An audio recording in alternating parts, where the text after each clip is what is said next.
Assalamu alaikum. I'm Khadija Abbasi, speech language pathologist and director of SLI Stan Learning Institute. Today I'm just going to tell you about stammering assessment and therapeutic interventions. Okay, so सबसे पहले मैं आज आपको बताऊंगी कि अगर हमारे पास कोई पेशेंट आया है तो हम किस तरह से उसको डायग्नोसिस दे सकते हैं कि पेशेंट जो है उसे स्टैमरिंग है और ऑब्स्ट्रक्टिंग का जो है वो पेशेंट है। इसी तरह से हमारे पास बहुत से जो है वो मॉड्यूल्स हैं, बहुत से हमारे पास इंटरवेंशंस हैं जिनके थ्रू हम उनको ट्रीटमेंट जो है वो प्रोवाइड कर सकते हैं। मैंने आज कुछ एक अच्छी सी प्रेजेंटेशन तैयार की है ताकि हम ऐसे लोग जो डिफरेंट सिटीज़ में रहते हैं, डिफरेंट कंट्रीज़ में रहते हैं और थेरेप्यूटिक इंटरवेंशंस अफोर्ड नहीं कर सकते, हम उन्हें फैसिलिटेट कर सकते हैं। सबसे पहले जो है वो मैं आपको बताऊंगी कुछ असेसमेंट्स के बारे में कि हाँ, अगर हमारे पास कोई स्टैमरिंग का पेशेंट आता है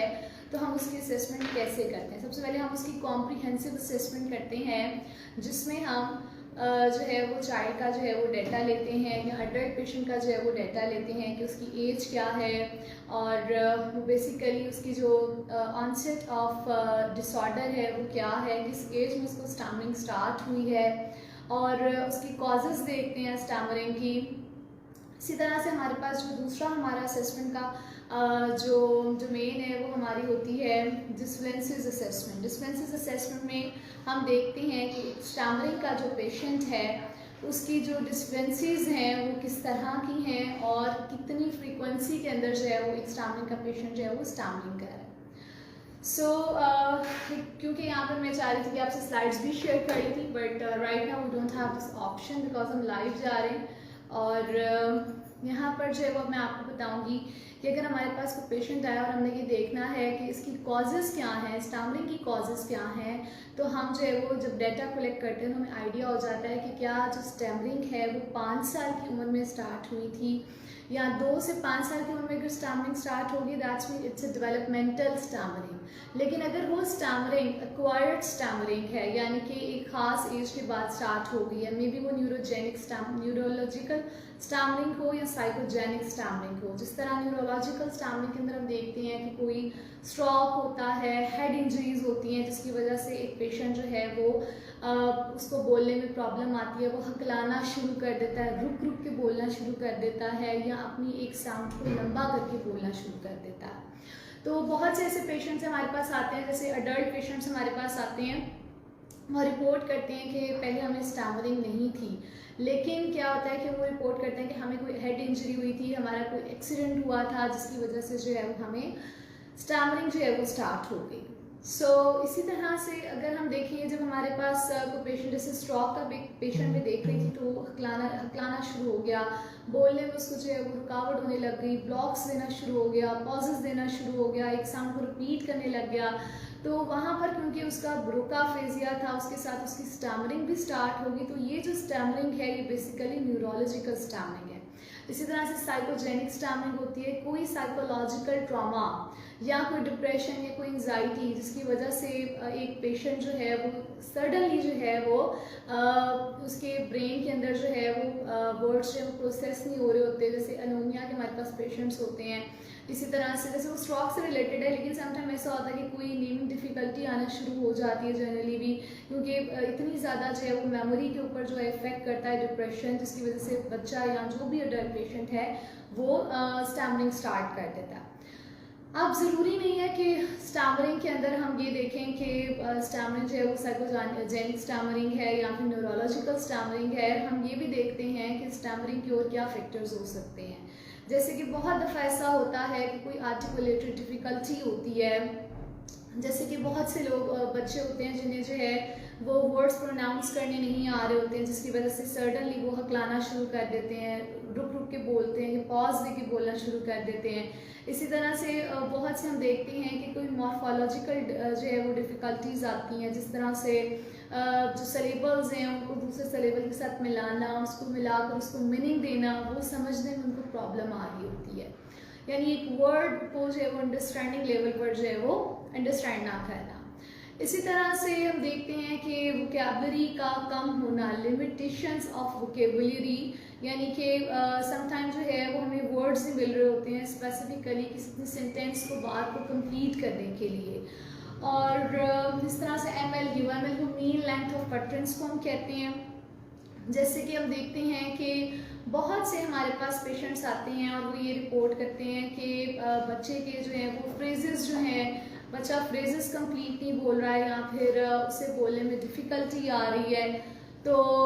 हम जो है वो ये करते हैं कि हम उसका मीन लेंथ ऑफ अटरेंस देखते हैं कि एक सेंटेंस के अंदर कितने वर्ड्स वो मैक्सिमम बोल रहा है, उसकी अटरेंसेस कितनी लॉन्ग है। अगर कॉम्प्लेक्स उसके लिए अटरेंस है, उसके अंदर कॉम्प्लेक्स वर्ड्स हैं या फिर 2 या 3 वर्ड्स बोलने में डिफ़िकल्टी है, तो तब भी जो है वो स्टैमरिंग हो सकती है। तो स्टैमरिंग को जो है वो असेस करने के लिए हम डिफरेंट जो है वो असेसमेंट टूल्स वगैरह यूज़ कर रहे होते हैं। अगर एक बच्चा आपके पास है घर पे और आप ये देखना चाहते हैं कि शायद मेरा बच्चा जो है हकला के बोल रहा है, या फिर एक बड़ा बच्चा है उसे लगता है कि 10-11 साल का बच्चा, उसे लगता है कि शायद उसको जो है वो बोलने में कोई डिफ़िकल्टी आ रही है, वो रुक रुक के बोल रहा है या अपनी स्पीच के अंदर जो है वो इंटरजेक्शंस जो है वो ऐड कर देता है, जिस तरह से आई यानी स्टैमरिंग स्टार्ट हो गया और वो कुछ ऐसी साउंड या सिलेबल्स ऐड करना शुरू कर देता है जिससे वो अपनी बात को कंप्लीट कर सके, ताकि वो उसके लिए इजी हो जाता है अपनी बात को कंप्लीट करना। लेकिन एक जो स्टैमरर है या एक पेशेंट है उसको नोहा होती है कि उसे स्पीच डिफ़िकल्टीज हो रही है। तो इसी तरह से हम इसको असेस करने के लिए हम क्या करते हैं कि एक छोटा सा मैं आपको बता देती हूँ। अगर आपने असेस करना है कि क्या बच्चे को स्टैमरिंग है, तो आप ये देखें, आप उसका नैरेटिव लें। Narrative it's like personal narrative. हाँ, बच्चे को बोलें कि वो किसी टॉपिक पे बात करे, यानी अगर आप उसे माई सेल्फ का ही टॉपिक कह देते हैं कि वो उसके ऊपर बात करे, या फिर अगर आप बच्चे को कह देते हैं कि मैं आपको कोई टॉपिक देता हूँ और उसके ऊपर जो है वो अपनी स्पीच करनी है, तो फिर आप उसके डाटा को रिकॉर्ड करें। जब आप डाटा रिकॉर्ड करें तो उनमें से जो 100 वर्ड्स की अटरेंसेज हैं, आप उनको जो है वो एक पैराग्राफ की सूरत में जो है वो राइट डाउन करें। और अगर आपको लगे कि अगर किसी को 10 से ज़्यादा वर्ड्स यानी कि 10 से ज़्यादा वर्ड्स के ऊपर स्टैमरिंग हुई है in out of 100 words, that's mean your child is stammerer. अब ये देखने के लिए कि सेवेरिटी लेवल क्या है, इसकी भी हम डिफरेंट मेजरमेंट रखते हैं। हर एक थेरेपिस्ट जो है उसका अपना स्केल होता है जिसके ऊपर वो उसको मेजर कर रहा होता है। कुछ स्टैंडर्डाइज टूल होते हैं जिसके ऊपर जो है वो थेरेपिस्ट मेजर कर रहे होते हैं कि क्या जो पेशेंट है वो स्टैमरिंग के साथ है, अगर उसकी सेवेरिटी बॉर्डर लाइन स्टैमरिंग की तरफ है, या उसकी स्टैमरिंग माइल्ड है या मॉडरेट है या सेवियर स्टैमरिंग है। तो इसी तरह से अगर जो है वो 100 में से जो है वो 20 अल्फाज के ऊपर स्टैमरिंग करता है, दैट्स मीन कि बच्चा जो है उसे मॉडरेट स्टैमरिंग है, या उससे ज़्यादा करेगा तो सेवियर स्टैमरिंग है। तो हर थेरेपिस्ट या जो भी स्टैंडर्डाइज्ड रूल्स हैं उनकी अपनी एक रेंज है जिसके अंदर वो कैटेगराइज करते हैं कि क्या जो है वो पेशेंट जो है उसको स्टैमरिंग है या नहीं है। लेकिन अगर पेरेंट्स घर पे असेस करना चाहते हैं तो वो एक छोटी सी एग्जांपल मैंने आपको दी है, एक असेसमेंट का तरीका बताया, आप लोग उससे भी असेस कर सकते हैं। सो नेक्स्ट में अब आपको जो है बताती हूँ कि हमारे पास कुछ स्टैमरिंग की जो है कुछ टेक्निक्स हैं जिनके थ्रू बच्चे को ठीक कर रहे हैं। जैसे हम सबसे पहले मैं आपको बताऊंगी डायफ्रैग्मेटिक ब्रीदिंग। डायफ्रैग्मेटिक ब्रीदिंग के बारे में बताना इसलिए इम्पॉर्टेंट है कि हम देखते हैं कि जब किसी को स्टैमरिंग होती है तो उसके अंदर 2 तरह के बिहेवियर्स आते हैं। एक तो उसकी जो है वो डेफिनेटली स्पीच के अंदर जो है वो हमें 4-5 जो एक सर्कल लोकेशंस जो है वो नज़र आना शुरू होती है कि वर्ड्स को जो है वो मॉडिफाई करके बोले हैं, वर्ड की जगह उसको सब्स्टिट्यूट कर देना किसी न्यू वर्ड के साथ, जिसे हम कहते हैं सिनोनिम्स ऐड कर देना, कि जिस वर्ड पे स्टैमरिंग हो रही है उसे चेंज करके किसी और वर्ड को जो उसका मीनिंगफुल उसको मीनिंग दे उसके साथ जो है वो ऐड कर दिया जाता है। तो हम क्या करेंगे कि हम ये असेस करने के साथ साथ ये देखेंगे कि हम ऐसी कौन सी टेक्निक्स हैं जो हम यूज़ करेंगे। तो डायफ्रैग्मेटिक ब्रीदिंग के अंदर आप देखेंगे कि जो मसल्स होते हैं जब आपके टेंस होते हैं, जिस तरह से डायफ्रैग्मेटिक ब्रीदिंग जब आप करवा रहे होते हैं तो उसमें चेस्ट के मसल भी इन्वॉल्व होते हैं, ठीक है, और आपके बेली के मसल्स भी इन्वॉल्व होते हैं, आपके लेरिंग्स के मसल्स भी इन्वॉल्व होते हैं, आपके सारे मसल्स जो हैं वो इसके अंदर इन्वॉल्व होते हैं जब आप डायफ्रैग्मेटिक ब्रीदिंग करवा रहे होते हैं। वो क्यों इन्वॉल्व होते हैं? क्योंकि जब स्टैमरिंग होती है तो आपके सारे मसल्स बॉडी के टेंस हो जाते हैं। मोस्ट ऑफ द टाइम हम देखते हैं कि लेरिंग्स के मसल्स जो होते हैं वो इन्वॉल्व होते हैं और जो है वो चेस्ट के मसल्स इन्वॉल्व होते हैं। लेकिन जिसको बहुत सवियर स्टैमरिंग है तो उसकी पूरी आप बॉडी को जो है वो देखेंगे कि पूरी बॉडी उसकी शेक कर रही होगी, और वहाँ पर जैसे फेशियल ग्रिमेसेस भी साथ साथ अकर होना शुरू हो जाएंगे, और साथ साथ उसके जो हैं वो मसल्स जो हैं वो इतने टेंस होंगे कि आपको नजर आएगा कि उसकी टमी इनसाइड और आउटसाइड भी मूवमेंट जो है वो हो रही होगी। तो इसके लिए देखें कि मैं आपको डायफ्राग्मेटिक ब्रीदिंग का कुछ एक तरीका बताती हूँ जिसे करने से जो है वो आप घर पे अगर आप करेंगे तो आपकी जो स्टैमरिंग के जितने भी पेशेंट हैं उनकी स्टैमरिंग कुछ हद तक रिड्यूस हो सकती है, ठीक है। That is very important. So you have to just put your one hand on your chest and one hand on your tummy, and you have to inhale the breath from your nose and exhale this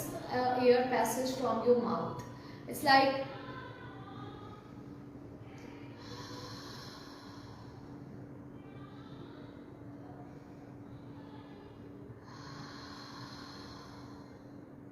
when I am doing this exercise, I am just inhaling the breath from my nose and exhaling the breath from my mouth, and my tummy and the chest muscles are just involved in this therapy to make him more relaxed, and just we want to reduce the tension of muscles inside and outside. Okay, सो ये होगी डायफ्राग्मेटिक breathing. लेकिन डायफ्राग्मेटिक breathing के different patterns हैं और साथ साथ इनकी different positions हैं। आप बैठ के भी कर सकते हैं और आप लेट कर भी इस एक्सरसाइज को कर सकते हैं। बहुत से पेशेंट जैसे कि हमारे पास डॉक्टर्स आते हैं, वो कहते हैं कि we could not get the time to do this exercise, तो आई ओनली जस्ट रिकमेंड कि आप ऐसा करें कि जब आप सोने लगते हैं तो सोने से पहले आप लेट कर इस पोजीशन में आप जो है वो ये एक्सरसाइज करें, ताकि जो है वो आपकी स्टैमिना रिड्यूस हो सके। अब इसी डायफ्राग्मेटिक ब्रीदिंग के अंदर आप जो है वो इजी ऑनसेट की अप्रोच यूज़ कर सकते हैं। इजी ऑनसेट में ये होगा कि आप जो है वो कुछ साउंड जो है वो साथ साथ यूज़ करना शुरू करेंगे। जैसे कि जब आप अपनी एयर पैसेज को एक्सेल कर रहे हैं तो आप कोई वॉवल साउंड जो है वो साथ ऐड कर लें। वॉवल विद या ग्लोटल साउंड्स। वॉवल्स के अंदर आपकी जो है वो साउंड आ जाती है आ, ई, ऊ, आ, ये साउंड्स आ जाती हैं, और आपकी जो ग्लोटल साउंड्स है उसमें ह साउंड आपकी आ जाएगी। तो आप अपनी इस साउंड को ऐसे ऐड करके डायफ्राग्मेटिक ब्रीदिंग के अंदर ही आप ऐड कर सकते हैं और आप इससे साउंड प्रोड्यूस कर सकते हैं।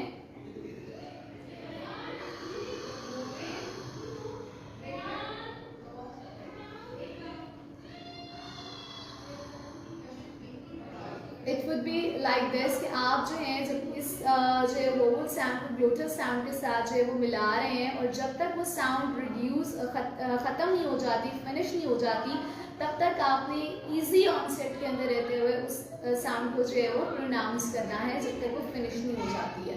इसी तरह से जब हम स्टैमरिंग की एक्सरसाइजेस करवा रहे होते हैं तो हम एक एक्सरसाइज देते हैं स्लेबल स्ट्रेच एक्सरसाइज। स्टेबल स्ट्रेच के अंदर हम देखते हैं कि एक वर्ड के अंदर जब हमें स्टैमरिंग हो रही है तो वो कौन से स्पेसिफिकली वो वर्ड्स हैं जिनके ऊपर बच्चा जो है वो स्टैमर कर रहा है। अब वो वर्ड्स के अंदर भी हम जाकर देखते हैं कि वो कौन से सिलेबल्स हैं या वो कौन सी साउंड है जिसके ऊपर बच्चे को जो है वो स्टैमरिंग हो रही है या वो हकला के बोल रहा है। तो हम उन सिलेबल को जो है वो आइडेंटिफाई करके या उन साउंड्स को आइडेंटिफाई करके हम उनकी एक लिस्ट बना लेते हैं और उनसे ही रिलेटेड जो है वो अपनी इंटरवेंशंस या अपनी थेरेप्यूटिक इंटरवेंशंस जो है वो प्लान करते हैं। जिस तरह से मोस्टली आप देखते हैं जब स्टैमरिंग होती है तो स्टैमरिंग आपकी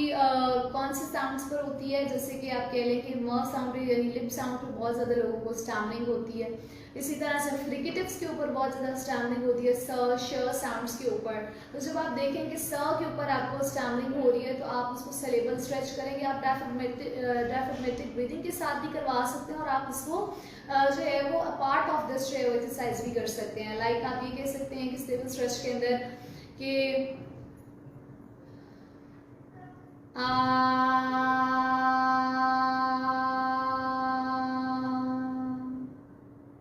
या फिर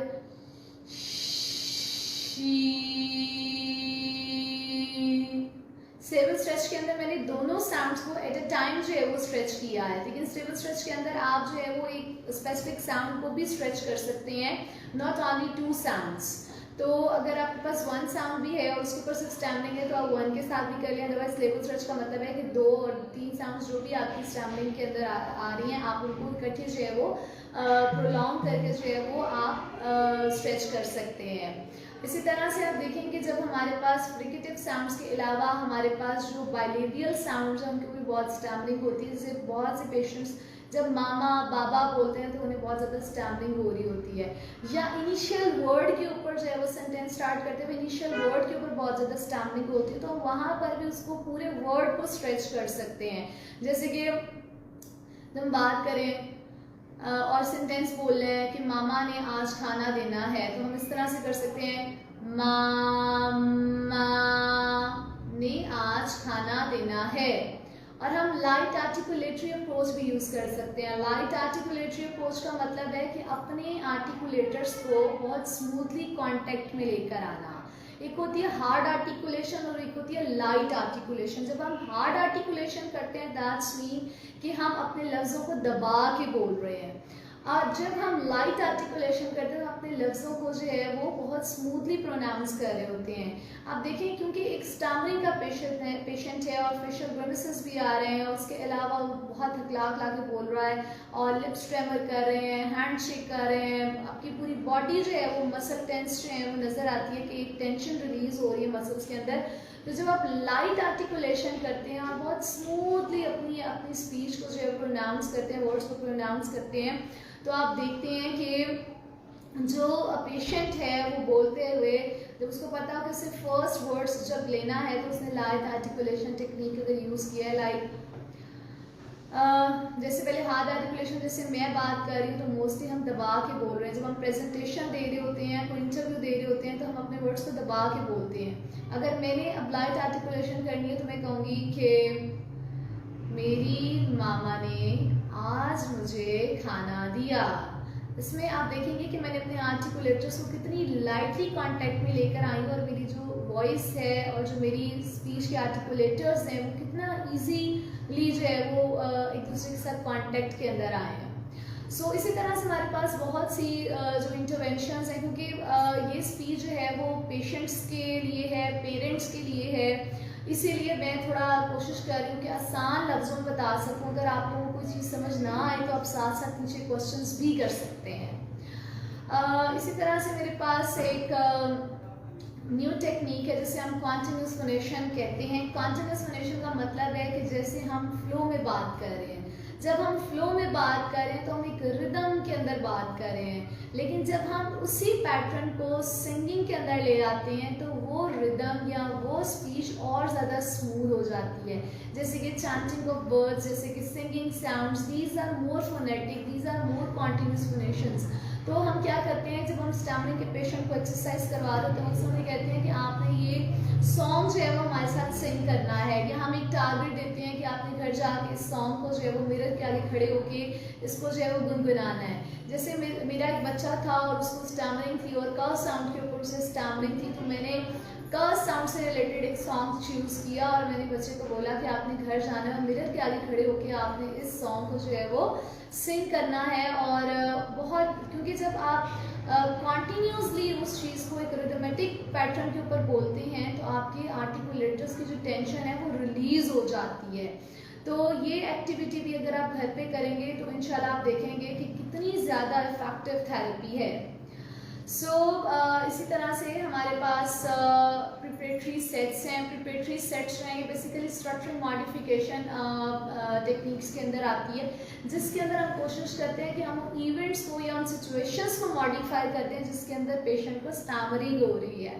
अब मुझे पता है कि एक स्पेसिफिक सिचुएशन के अंदर जाके मुझे स्टैमरिंग होती है, जैसे सोशल गैदरिंग्स में जाकर एक स्टैमरर को स्टैमरिंग होती है, जैसे प्रेजेंटेशन देते हुए एक स्टैमरिंग होती है, जैसे अगर कोई उसके पास आ जाए और उसको पूछे कि आप मुझे कोई लोकेशन समझा दें, कि डायरेक्शंस बता दें, तो एक पेशेंट को स्टैमरिंग स्टार्ट हो जाती है। तो इसके लिए हम ये कर सकते हैं कि उन्हें ऐसी सिचुएशंस के अंदर जो है वो हम भेजें और उन सिचुएशन के अंदर रहते हुए जो पेशेंट है उसको उन थेरेपी को यूज़ करने की जो टेक्निक्स हैं वो सिखाएं। तो हम उन सिचुएशन को जो है वो मॉडिफाई करते हैं according to the patients will and whatever the circumstances he is facing at that time. यहाँ पर हम ये करते हैं, जैसे प्रिपरेटरी सेट हमारे पास एक टेक्निक है कि हम उसको बताते हैं कि आपने जो भी बात करनी है उससे पहले आपने अपने आप को प्रिपेयर करना है। जिस तरह से हम वाइवा के लिए अपने आप को प्रिपेयर करते हैं या स्पेसिफिक प्रेजेंटेशन के लिए अपने आप को प्रिपेयर करते हैं, तो हम उससे कहते हैं कि आपने जो भी आज जिस भी टॉपिक पे बात करनी है, या अगर आपने मुझसे कोई कॉन्वर्सेशन करनी है, वन टू वन कॉन्वर्सेशन, तो आपने पहले अपने माइंड में सोचना है कि आप उसके लिए कौन सी वोकैबुलरी, कौन सी मॉर्फोलॉजिकल टर्म्स और कौन सी जो है वो प्रैग्मेटिक्स के लेवल्स जो हैं उनको यूज़ करेंगे अपनी स्पीच के अंदर, ताकि वो मेंटली प्रिपेयर हो जाए और उसको पता हो कि मैंने ये वाले वर्ड्स का जो है वो इंतखाब करना है बोलते हुए, ताकि उसकी जो स्टैमरिंग है वो रिड्यूस हो सके उस इंटरेक्शन के अंदर या उस कॉन्वर्सेशन के अंदर। इसी तरह से हमारे पास जो है एक और टेक्निक है, that is very easy, bouncing technique. Bouncing technique में अगर हमें लगे कि बात करते हुए पेशेंट जो है वो स्टैमरिंग कर रहा है, तो हम उससे कहते हैं कि वो वर्ड्स या वो सेलेबल्स जिनके ऊपर आपको स्टैमरिंग हुई है, आपने उन वर्ड्स को बाउंस करना है, उन सेलेबल्स को बाउंस करना है, उनको रिपीट करना है। जिस तरह से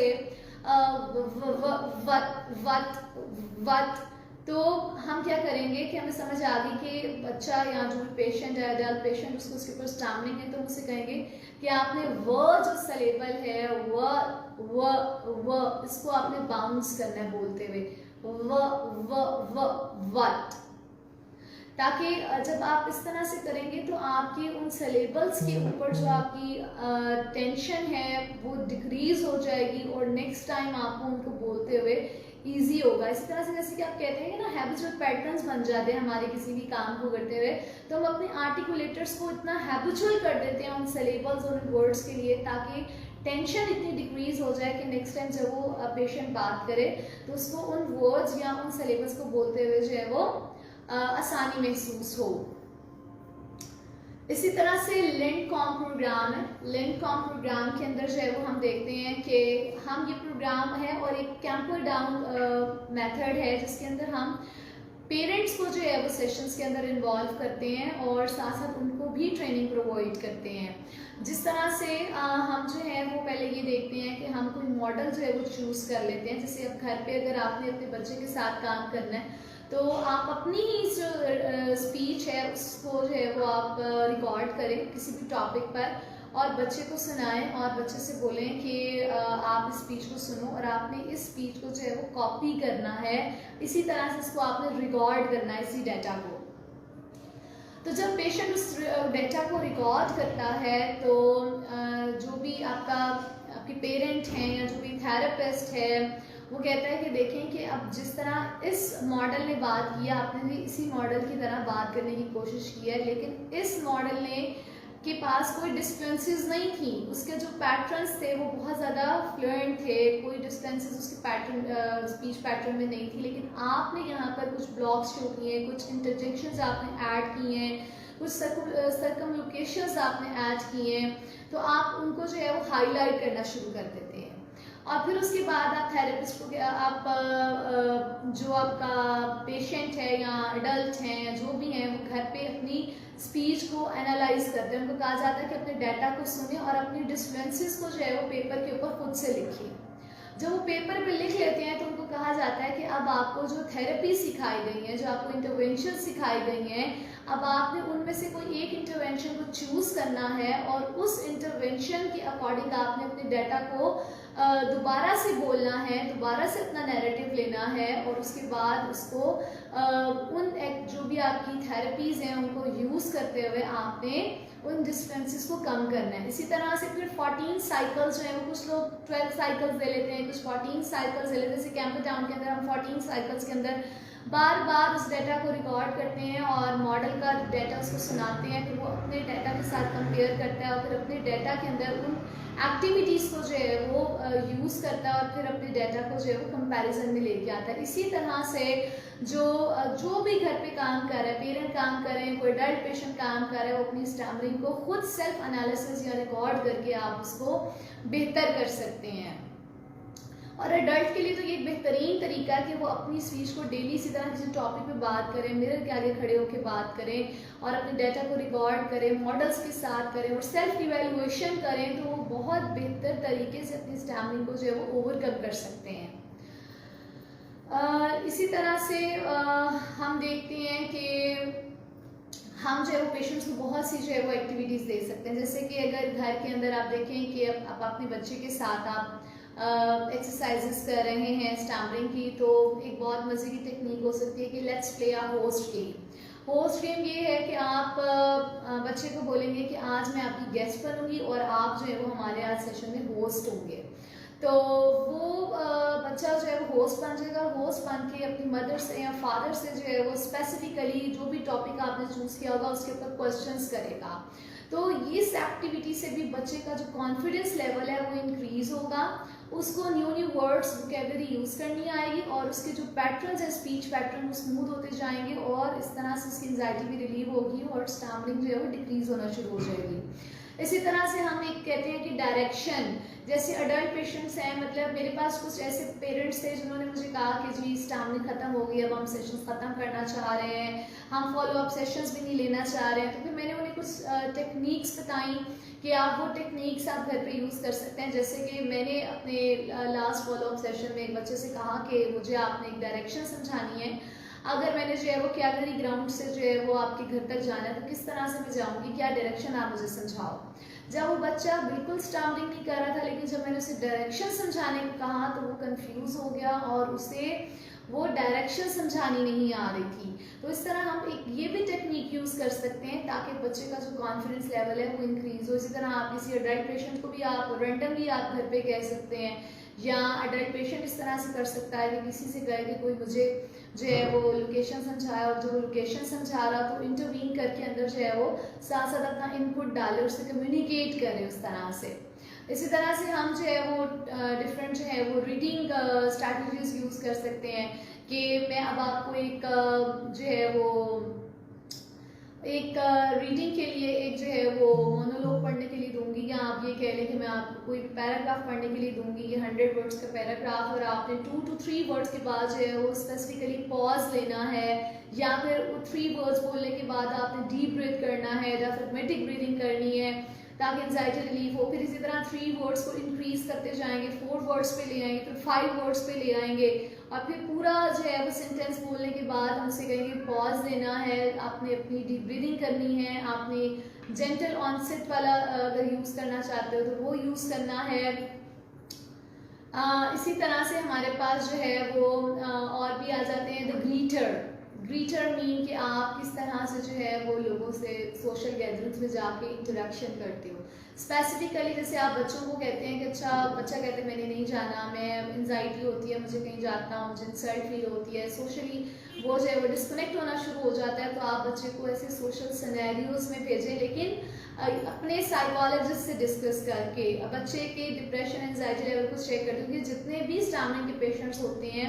उन्हें साइकोलॉजिकली जो है वो ट्रीट करना बहुत ज़्यादा ज़रूरी है। तो अपने बच्चे की नीड को देखते हुए आप कुछ मतलब सिचुएशंस ले लें स्पेसिफिकली, और आप बोलेंगे अच्छा आज हम 5 to 10 मिनट्स के लिए जाएंगे, फिर नेक्स्ट टाइम इंटरवल्स को इंक्रीज करते जाएं। तो इसके अंदर हम साइकोलॉजिस्ट से भी हेल्प ले सकते हैं कि हम किस तरह से एक सोशली अप्रोप्रिएट बिहेवियर बना, अप्रोप्रिएट गैदरिंग्स जो है वो उसके लिए कर सकें स्टैमरिंग पेशेंट्स के लिए। इसी तरह से हमारे पास जो है वो इमोटिव गोल्स भी होते हैं, जैसे कि हम जो है वो ये कहते हैं कि अच्छा हम आपको जो है वो एक स्केल बना के देते हैं, ठीक है, और जब आप बात करोगे, कोई मोनोलॉग बोलोगे या कोई आप रीडिंग करोगे किसी पैराग्राफ की, तो आपने फ्लुएंसी असेसमेंट करनी है, जिसके अंदर हम स्केल बना देते हैं 1 to 7 का, 1 to 9 का, 0 to 9 का, जिसके अंदर जब वो उस पैराग्राफ को पढ़ता है तो खुद उसको इवेल्युएट करता है, like a Camperdown model, like a Lidcombe model के वो किस तरह से जो है उसको इंटरवेंशन को जो है वो यूज़ करने के बाद अपने आप को रेट करता था कि मैंने इतने % जो है वो स्टैमरिंग की और इतने % मैंने जो है वो अपनी स्टैमरिंग इंटरवेंशन को जो है वो यूज़ किया है। इसी तरह से बच्चे को कहा जाता है, क्योंकि वो एक इमोटिव थेरेपी है ये, इसी तरह से बच्चे को कहा जाता है कि आप ऐसा करो कि कोई ड्राइंग्स ड्रॉ करके दो जिसको स्टैमरिंग है, और हम उसमें ये देखते हैं कि समटाइम जैसे हमने एक पेशेंट से कहा, बच्चे से कहा कि आपने ड्राइंग ड्रॉ करनी है, एक बच्चे को स्टैमरिंग है उसको ड्राइंग ड्रॉ करनी आती थी, तो जब उससे ड्रॉ की तो उसने बड़ा सैड उसका जो है पोर्ट्रे किया, सैडनेस पोर्ट्रे की कि और आइसोलेशन पोर्ट्रे की कि वो सबसे आइसोलेट कर गया था और किसी से उसको कोई फ्रेंड नहीं था, वो अकेला बैठा हुआ था। तो इन चीज़ों को भी जब हम करते हैं तो फिर हम साइकोलॉजिस्ट को जो है वो रेफ़र करते हैं कि आप इन चीज़ों के ऊपर काम करें, ताकि बच्चे बुली होना शुरू हो जाते हैं क्लास में, तो वो नहीं चाहते। इसी तरह से हमारे पास कुछ बच्चे हैं जिन्हें जो है वो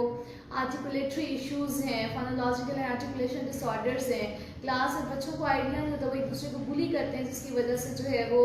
आप देख रहे होते हैं कि जब बुली बच्चा होता है तो उसको किस तरह से साइकोलॉजिकली जो है बच्चे को हिट किया जाता है और उसको वो क्लास में इंटरेस्ट नहीं लेता, बच्चों को मारना शुरू कर देते हैं, सेल्फ हिटिंग, बाइटिंग, इस तरह के बिहेवियर्स आना शुरू हो जाते हैं। और फिर पेरेंट्स जो है वो जाके रिपोर्ट करते हैं तो टीचर्स बताती हैं कि बच्चा सही बोल ही रहा था तो दूसरे बच्चे ने उसका मजाक उड़ाया। इस तरह बच्चों के सेल्फ कॉन्फिडेंस लेवल जो है वो भी लूज होना शुरू हो जाते हैं।